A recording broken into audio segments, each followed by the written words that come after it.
Quand le lion rugit pour la dernière fois, Paul Biya sort l'armée pour un dernier combat.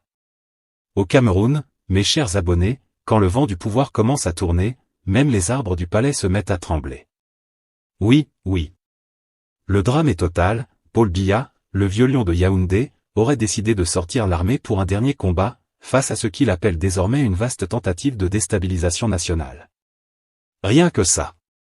Et quand un chef d'État qui a passé plus de 40 ans au trône parle de « dernier combat », eh bien mes frères, ce n'est plus du cinéma, c'est une superproduction à ciel ouvert, version « Le trône en feu », chapitre final. Tout commence dans le nord, à Maroua, où les murmures des rues sont devenus des cris dans les rapports préfectoraux. Le Diamaré, ce département habituellement calme, s'est transformé en théâtre d'une guerre invisible entre rumeurs et uniformes. Les préfets sont sur le pied de guerre, les sous-préfets dorment mal, les gendarmes brillent leurs bottes plus que jamais, et même les mototaxis, ces héros du quotidien, se retrouvent accusés d'être des soldats de l'ombre dans une opération de déstabilisation. Et oui, mes frères, au Cameroun, même klaxonner peut devenir un acte subversif. Le communiqué du préfet du Diamaré, lu avec la gravité d'un sermon du dimanche, a mis tout le monde en alerte. Il parle de « manœuvres organisées pour semer le chaos et la désolation ». Des mots lourds, mes amis, très lourds. On dirait qu'à force de vouloir éviter la tempête, certains ont déjà sorti les parapluies avant même qu'il pleuve. Et comme si cela ne suffisait pas, le pouvoir central aurait donné l'ordre à l'armée de renforcer la surveillance dans les zones sensibles. Traduction camerounaise, les véhicules militaires sont déjà sortis, les uniformes repassés, et les bottes cirées pour maintenir la paix, comme toujours. Mais au fond, la vraie question brûle les lèvres. Qu'est-ce qui pousse vraiment le régime Biya à sortir l'armée à quelques semaines des élections les plus tendues de ces 40 dernières années? Est-ce une peur du désordre ou la peur du verdict du peuple? Parce que, mes chers compatriotes, au Cameroun, quand le pouvoir commence à parler de stabilité, c'est souvent que le sol bouge déjà sous ses pieds. Et puis, il faut le dire avec la franchise camerounaise, ce n'est pas la première fois que le gouvernement crie au complot. Chaque fois que le peuple éternue, on accuse les ennemis de la République d'avoir soufflé la poussière. Chaque fois que les jeunes s'indignent, on parle de « main invisible de l'étranger ». À ce rythme-là, même les moustiques de Maroua risquent bientôt d'être accusés d'espionnage politique. Mais attention, mes frères, derrière le ton officiel se cache un parfum de panique. Oui, une panique de fin de règne. Car quand on commence à sortir l'armée pour des rumeurs, c'est que la peur a déjà gagné les couloirs du palais d'Etoudi. Et quand un régime commence à soupçonner jusqu'aux mototaxis, c'est que la confiance a quitté la maison du pouvoir. Alors ne partez pas, car ce reportage va vous plonger dans un monde de complots, de secrets bien gardés et de manipulations électorales qui pourraient redéfinir tout ce que vous pensiez savoir sur l'État camerounais. Chaque geste, chaque mot du préfet, chaque silence du président, tout compte, tout parle. Ce n'est pas juste une opération sécuritaire, c'est peut-être le début d'un barreau d'honneur, un dernier cri d'un système à bout de souffle. Mais avant de décortiquer tout ça, prenez une seconde, mes chers abonnés, pour liker cette vidéo, vous abonner et surtout activer la cloche de notification. Parce que sur Camenews, on ne vous sert pas l'actualité fade et sans goût. Ici, on vous la livre pimentée, croustillante, avec tout le piquant du style camerounais même. Alors installez-vous bien, parce que ce que vous allez entendre maintenant, n'a rien de banal. Partie 1. Quand le calme devient suspect à Maroua. À mes chers abonnés de Camenews, asseyez-vous bien, attachez vos ceintures et tenez vos téléphones fermement, parce que ce qu'on va vous raconter ici, c'est pas un épisode de « La vie de quartier », c'est la vraie série camerounaise version Diamaré. Oui, vous avez bien entendu, à Maroua, le calme lui-même est devenu suspect. Tu marches tranquille, tu ris un peu, on te regarde déjà comme si tu venais fomenter un coup d'État. On dirait que même les moustiques qui bourdonnent le soir doivent désormais avoir une autorisation préfectorale avant de faire « BZZ » dans les oreilles des habitants. Tout est parti d'un communiqué radio-presse signé du préfet du Diamaré, un homme qu'on ne présente plus, toujours en uniforme impeccable, lunettes bien polies, et la voix grave du fonctionnaire qui ne blague pas.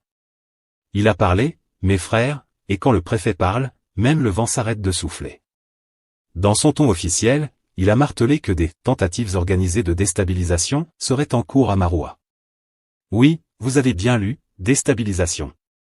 Ce n'est plus un petit désordre de quartier, ce n'est plus une rumeur de bar ou un malentendu de marché, non.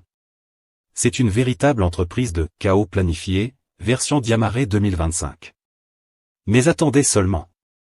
Selon lui, il y aurait des individus déjà identifiés, donc les fiches sont prêtes, qui mèneraient une campagne de désinformation pour semer la zizanie. Et là où ça devient croustillant, c'est que certains de ces fauteurs de troubles se réclameraient du corps des communicateurs. Ah ça alors. Donc maintenant au Cameroun, même informer devient un risque professionnel. Si tu parles trop fort, on dit que tu manipules. Si tu parles doucement, on dit que tu caches quelque chose. Si tu te tais, on dit que tu complotes en silence. Bref, dans cette histoire, même le silence a un dossier. Le préfet, lui, ne veut rien laisser passer. Il a dit que les gens diffusent des informations, dénuées de tout fondement, teintées de manipulation, et bourrées d'outrage et de provocation. Et, vous voyez les termes. Quand les mots commencent à avoir des majuscules dans la bouche d'un préfet, ça veut dire que les prisonniers doivent déjà faire de la place. Et puis cette phrase, ces manœuvres visent à installer le chaos et la désolation dans la ville. Aïe! On dirait un extrait de film apocalyptique. Maroua transformé en zone de guerre des réseaux sociaux. Les likes deviennent des armes, les partages des bombes, et les statuts Facebook des grenades textuelles. Mais attendez, le clou du spectacle, c'est la fameuse révélation sur le recrutement des mototaxis. Apparemment, on aurait fait venir des conducteurs d'autres localités pour amplifier les perturbations. Ah bon? Donc maintenant les mototaxis aussi ont des ambitions révolutionnaires? On dirait que dans ce pays, même pour faire un désordre, il faut importer la main-d'œuvre. Tu imagines le casting? Nous recrutons des mototaxis courageux, expérimentés, prêts à klaxonner pour la démocratie. Logement et essence offerts. Et puis vous savez, au Cameroun, dès qu'on parle de désordre, tout le monde devient subitement patriote. On se met à chanter « Paix travail patrie » à chaque coin de rue. Le préfet, lui, a sorti la version administrative du sermon, des mesures appropriées seront déclenchées. Ah, ce mot « approprié ». Il est vague, mais terrifiant. Dans la bouche d'un préfet, mesure appropriée peut vouloir dire n'importe quoi, suspension, convocation, garde à vue, ou même un long séjour à l'ombre pour entretien d'explications approfondies. Mais ce n'est pas tout, oh non. Il a aussi appelé les parents à sensibiliser leurs enfants pour leur éviter des situations malencontreuses et regrettables. Traduction satirique, parents, si vos enfants veulent parler politique, enfermez-les dans la chambre, donnez-leur des puzzles, et laissez les grands gérer. Parce qu'au Cameroun, la prévention, c'est souvent synonyme de précaution, on préfère éteindre les allumettes avant même qu'il y ait une bougie. Et pour clore ce grand moment d'administration poétique, il a sorti une punchline légendaire. Dans le désordre, on est en groupe. Devant la loi, on est seul. Ah ça? Même les rappeurs doivent prendre note. Voilà une rime qui sonne mieux que certains refrains de Crotal ou Ténor. C'est la philosophie camerounaise dans toute sa splendeur, quand il faut faire le bruit, tout le monde est ensemble, mais quand la gendarmerie arrive, chacun cherche sa carte d'identité et dit « je ne faisais que passer ». Alors, chers abonnés de Kamenews, la grande question qu'on doit se poser est simple, Maroua est-elle vraiment menacée par des fauteurs de troubles, ou bien c'est encore une stratégie pour museler les voix trop bruyantes? Et surtout, pourquoi c'est toujours quand les élections approchent qu'on découvre soudainement des groupes de déstabilisation? Dites-moi en commentaire, est-ce que vous croyez que ces histoires de désordre organisé sont vraies, ou bien c'est encore un film d'action tourné par le scénario préfectoral? Et surtout, n'oubliez pas de liker, de partager, et de vous abonner à Kamenews, la chaîne qui dit tout au ce que d'autres murmurent tout bas. Partie 3, les enjeux politiques et sociaux, quand la rumeur devient un instrument de pouvoir. À Cameroun. Chez nous, même la poussière de la rue a une couleur politique. À Maroua, depuis le 12 octobre, on ne parle plus de pluie ni de soleil, on ne parle que d'élections, de rumeurs et de tensions. Le préfet du Diamaré n'a pas eu besoin de lunettes pour voir que quelque chose cloche, pendant que certains citoyens font encore la queue pour voter, d'autres ont déjà commencé la guerre des mots. Et dans ce pays, on le sait, la guerre des mots finit souvent en guerre des cailloux. Mais attention, mes frères et sœurs, ne nous trompons pas de film. Ce n'est pas un simple débat d'opinion, non. C'est une vraie stratégie politique. Parce qu'ici, la désinformation n'est pas un accident, c'est un instrument. Un outil bien huilé, utilisé par ceux qui savent que, chez le Camerounais, l'émotion voyage plus vite que la vérité. Et quand la rumeur commence à circuler à Maroua, c'est comme le vent de l'harmattan, ça souffle partout, et ça laisse toujours des traces de poussière dans les yeux de la population. Voyez-vous, en période électorale, tout devient arme, le micro, le mégaphone, le mot mal placé, la phrase sortie de son contexte, le post Facebook malicieux. Un simple message audio sur WhatsApp peut faire paniquer tout un quartier. Et là, tu entends des choses comme « On a dit que les résultats ont déjà été changés. On a dit que les bulletins sont déjà dans le coffre du préfet. On a dit que le gouverneur a déjà bu le champagne de la victoire. » Et comme d'habitude, personne ne sait qui a dit ça. Voilà comment commence la désunion dans la cité. Ce n'est plus une élection, c'est un théâtre populaire où chacun veut devenir acteur principal du scandale. Et au milieu de tout ça, le préfet, lui, essaie de garder son sang-froid. Il regarde la ville s'échauffer, les jeunes s'exciter, les politiciens s'agiter, et il se dit « Seigneur, donne-moi la patience d'un fonctionnaire et la foi d'un soldat. » Mais soyons sérieux, la situation de Maroua n'est pas anodine. La région de l'extrême nord a toujours été un baromètre politique et social. Là-bas, quand le vent se lève, c'est souvent le signe que quelque chose bouge dans le pays. Et c'est justement pour ça que les manipulateurs y trouvent un terrain fertile. Ils savent que la moindre étincelle peut enflammer des années de frustration accumulée, pauvreté, insécurité, chômage, et ce sentiment tenace d'abandon par le centre. Alors, on enrobe tout ça dans un discours bien calibré, on veut nous voler notre voix. On ne nous respecte pas. Ils veulent encore choisir à notre place. Et hop, la magie opère. Les jeunes qui hier étaient occupés à chercher le carburant pour leur moto deviennent soudainement des militants du jour au lendemain. Les vieux qui ne suivaient plus la politique ressortent leur vieille rancune. Et pendant que tout le monde s'échauffe, les vrais fauteurs de troubles, eux, observent, sourient et comptent leurs gains politiques. Parce qu'au fond, la désinformation à Maroua n'est pas qu'une question de communication. C'est une question de pouvoir. Chaque rumeur vise un objectif, affaiblir un camp, discréditer une autorité, provoquer une réaction, ou tester la résistance du système. C'est un jeu dangereux, où celui qui perd, c'est toujours le peuple. Et le préfet le sait bien. Quand il parle de « tentative de déstabilisation », ce n'est pas un mot lancé au hasard. Il sait que derrière les fausses informations se cachent souvent des réseaux bien organisés, politiciens frustrés, communicateurs affamés, influenceurs opportunistes, et parfois même quelques étrangers de passage qui viennent donner un coup de main au désordre. Tout ce beau monde travaille main dans la main pour que le chaos devienne un spectacle national. Mais ce qui est encore plus tragique, c'est que beaucoup de citoyens tombent dans le piège sans même s'en rendre compte. Le Camerounais moyen, quand il reçoit un message vocal de 3 minutes sur WhatsApp, il croit que c'est le journal officiel. Il ne vérifie rien, il ne cherche pas la source, il partage juste avec la phrase magique « Je ne sais pas si c'est vrai, mais écoute un peu ». Et voilà comment la manipulation devient virale, et comment une ville paisible se transforme en volcan social. Et c'est là où le rôle de l'État devient crucial. Parce que le peuple, lui, ne peut pas faire enquête. Il n'a ni les moyens, ni les outils.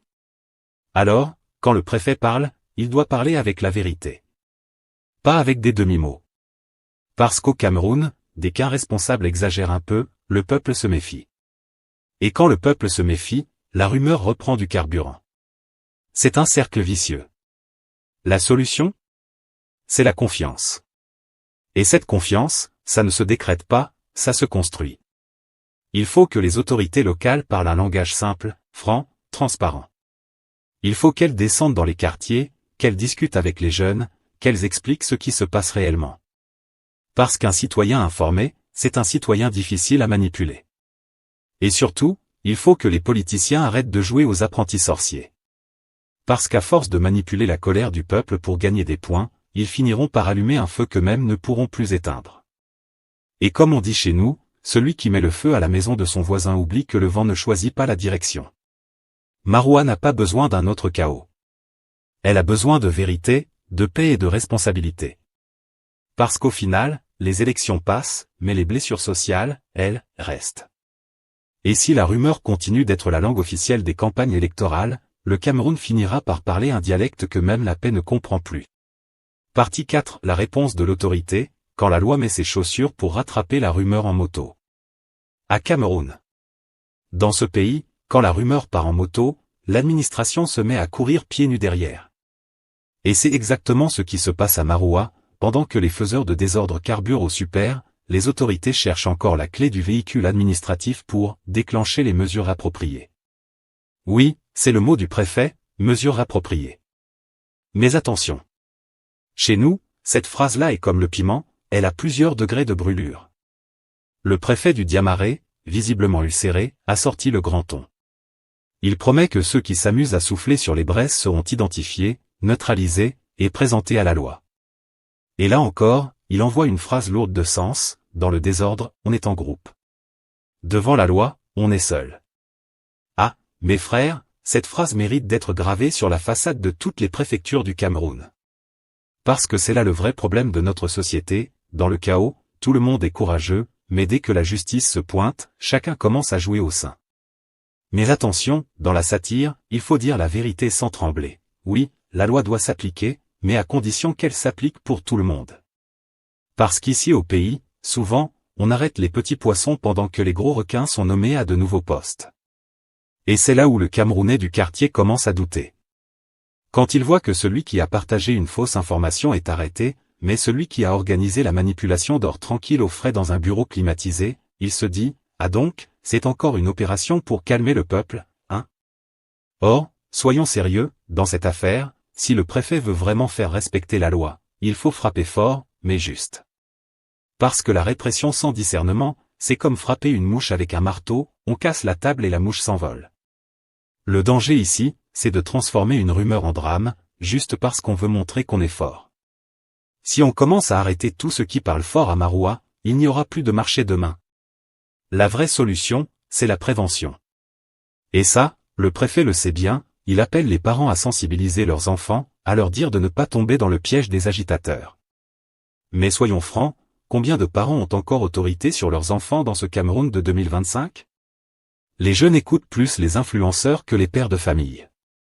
Le matin, c'est TikTok, le midi c'est WhatsApp, et le soir c'est les rumeurs en boucle dans les groupes Facebook.